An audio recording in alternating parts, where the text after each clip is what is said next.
Hello and welcome to Eclectic Classes. In this video, we will study about different categories of instruments. Various instruments used in the instrumentation field could be divided under various categories depending on their attributes. Let's go through these types one by one. Active and passive instruments. Passive instruments are those in which the output is entirely produced by the quantity being measured.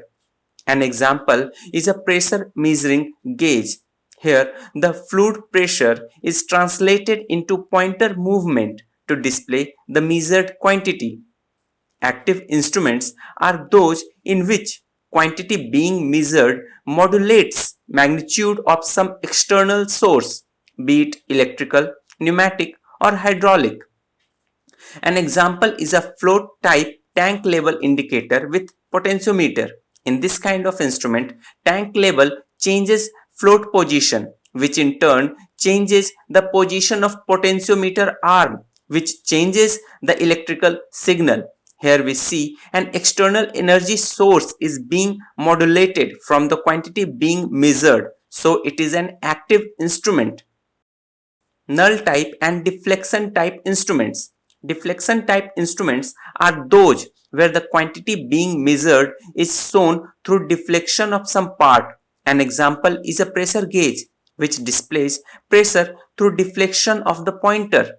Null type instruments are those where zero or null indication determines the magnitude of the measured quantity. An example is a dead weight pressure gauge. In this type of pressure gauge, we keep on putting the weights till piston reaches the reference point. Once it reaches, total weight put on is nothing but the pressure of the fluid.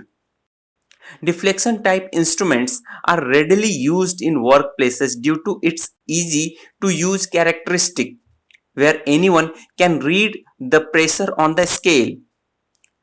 In null type, we need to keep adding and subtracting weight, so it's not easy to use, but its accuracy is quite superior, and due to this, it is always used for calibration.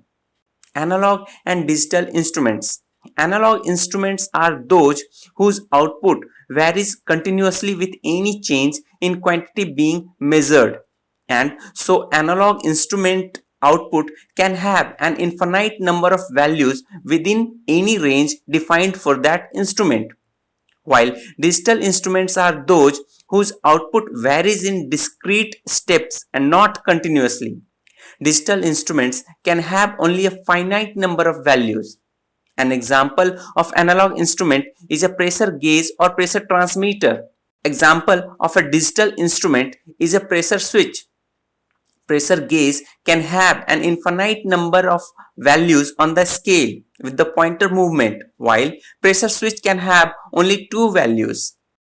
Indicating instrument and instrument with output signal. Indicating instrument are those which give a visual or audio indication of the measured quantity. An example is a pressure gauge. Almost all of the passive instruments are example of indicating instrument. Instrument with signal output are those which provide an electrical, pneumatic, or optical or any other type of signal based on the measured quantity. These instruments are used in control systems. An example is pressure transmitter, which provides a 4 to 20 milliampere signal based on the pressure measured. Smart and non-smart instruments. Smart instruments are those which can adjust the measured quantity values as per local conditions without any need to refer to the central controller. Non-smart instruments don't have any such capability to react as per the local conditions. Smart instruments can have remote calibration capability, self-diagnosis of faults, accuracy measurement, error compensation, etc. Non-smart instruments don't have any such capability. This was all about instrument type.